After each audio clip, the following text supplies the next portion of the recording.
আপনারা যারা এখন ব্যায়াম করতেছেন 3 মাস হয়ে গেছে বা 6 মাস হয়ে গেছে, আপনারা সবার আগে ফোকাস দিবেন মাইন্ড মাসল কানেকশন।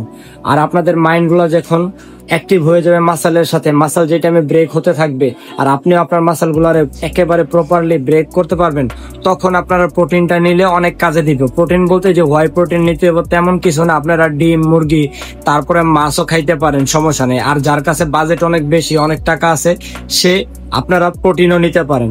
প্রোটিন নেওয়ার জন্য আমি না করবো এমন কিছু না, নিয়েন, কিন্তু আগে নিয়েন না। এখনই যদি আপনি প্রোটিন নেন আর আপনি আপনার মাসেল গুলো যদি ব্রেক না করতে পারেন, কারণ প্রথম অবস্থায় কেউ মাসেল গুলা তেমন ভাবে হিট করতেও পারে না, ব্রেক করতেও পারে না, তো এই টাইমে আপনি যদি প্রোটিন নিয়ে নেন, এখন আপনার টাকাটা অনেক অযথাই খরচ হইব।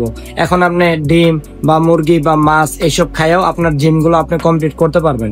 আপাতত প্রথম 6 মাস বা 7 মাস মাইন্ডের সাথে মাসেল কানেকশন ভালো করেন, দেখেন কিরকম ভাবে আপনি আপনার ভিতরে বডির প্রত্যেকটা পার্ট ভাঙতে পারতেছেন, এটাতে ফোকাস দেন। এটা যেই টাইমে আপনি অ্যাচিভ করতে পারবেন, তখন আপনি প্রোটিন খাইলেও অনেক কাজে দিব,